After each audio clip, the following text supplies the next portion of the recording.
What is up, ladies and gents, and welcome back to another episode of Action Sunday. This week is yet another long overdue requested movie review. It was requested me by Sal.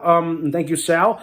This movie's called Martial Outlaw. Came out in 1993 and it stars Jeff Wincott. Now, I'm going to be perfectly honest with you. I never heard of this movie until he requested this, and then I looked into it, and I actually finally got a chance to sit down and watch it because it came up. It was available on Freevee. Well, of course, Freevee was giving me problems, so thank goodness I still had it on my Tubi account, so thank goodness. So, sidebar, if anybody else is having problems with their Freevee account or Freevee app, please raise your hand, okay? I want to know. No, because if it's just me, then okay, then I must have something wrong either with my phone or my streaming service or my internet.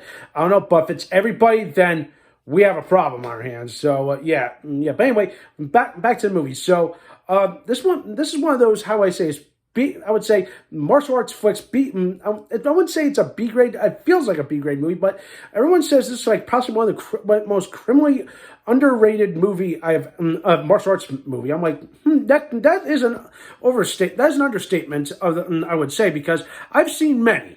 All right, now what might be perfectly honest with you there, but this one feels a little different, and also, to be fair, this also sounds vaguely familiar to another movie called Martial Law, and its sequel Martial Law 2, which of course has similar plot but different lead that had a leading lady. This one has Jeff Wincott, but Jeff Wincott did appear in the sequel. But besides that, this movie is a little different from those, and the plot of this one is really interesting. So Jeff Wincott plays a DEA agent named Kevin White, and he's trying to track down this Russian gangster in California. And of course, somehow, as he's trying to do that, his brother, who's also a cop, he also has a martial arts background, and he too kind of gets entangled into the whole thing as well, but he's more of a corrupt cop. I'm going to leave it at that, because the rest of the movie, it's more like, he's trying to pull away this guy, yet he doesn't realize that his brother's kind of in the loop. He kind of knows what's going on, and so it's like, so he's essentially like fighting not just this gangster, but his brother as well, which they do twice in this movie. That's all I'm going to give away, because there's some big tension between these two guys, and it's just crazy to think about. Out of all the crazy shit they can think for a plot of a movie like this, I'm like two brothers, one's good, one's bad. He's a corrupt cop. I'm like, man, how much more can you complicate a plot?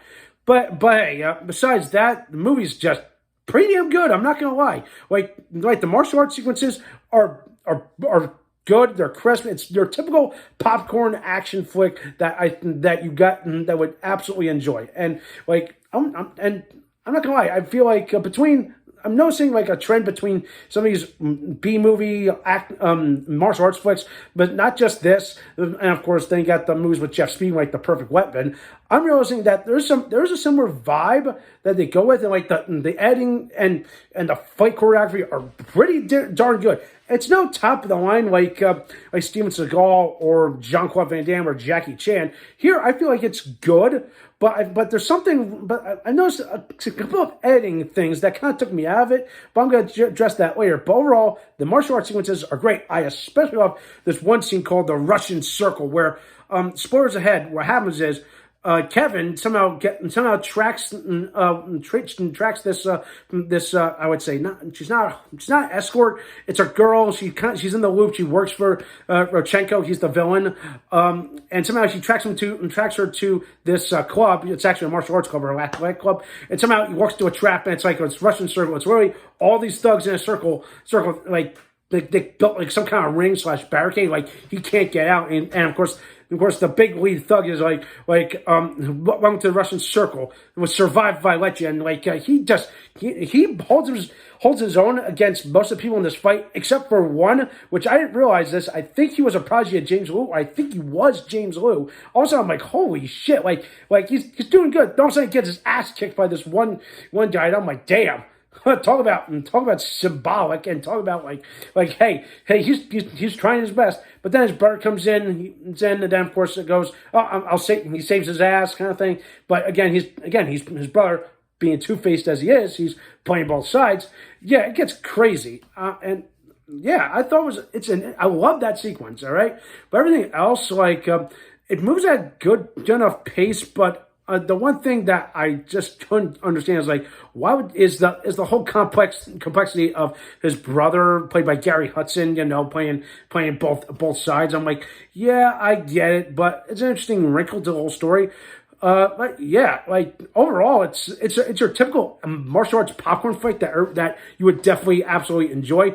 But hey, I'm going to tell you something a little different. Is that unlike Michael Dudikoff and Jeff Speakman, those guys, somewhat not good actors. Here, Wincott can act, and that's because he is an accomplished martial artist and a Canadian actor. Here's something you probably didn't know, he is also the older brother of Michael Wincott, and if that name rings any bells, he was just in the Jordan Peele epic, or not epic, smash hit, Nope.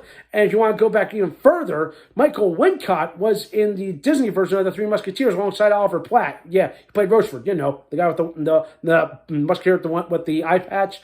Yeah, and he was also in a bunch of other stuff, and both of them are still going strong to this day. They both are still acting, and of course, that tells you how far Jeff Wincott has come. But hey, you got to start somewhere. But hey, he's a good martial artist. He really is a criminally underrated guy. I'm like, damn, this was, I really like this movie. My only gripe about it was I felt there was some little editing problems with it. Not how do I say this? Not as much with the story. It's more like some parts of the fight scenes. Like, I feel like they're like too quick or something. But there's something interesting that I didn't realize until the last act. Like, at one point, Kevin, Jeff Wincott's character, saves his brother by shooting this gunman who has an Uzi pointing at his brother's head. So he actually shoots him in the head, but believe it or not, for a split second, the screen, the frame cuts red to symbolize, oh shit! Like, I don't know if it was an unintentional error, but yeah, the guy got shot in the head. But then later, when he kills the villain, Rodchenko, for some reason, when he gets shot dead, the camera cuts to the guy's face, I'm like, as if he got shot in the head, but I'm like, he didn't get shot in the head, he got shot in the heart. I'm like, I don't know if that was like an error on the editing part or an error on their thing, but I'm like, did he really just, meant to shoot him in the head and instead actually shot him in the heart, and the camera just didn't match up? I don't know idea. I felt like there was a little choppy editing in that final act, but everything else felt pretty good. Like I said, Jeff Wincott can act.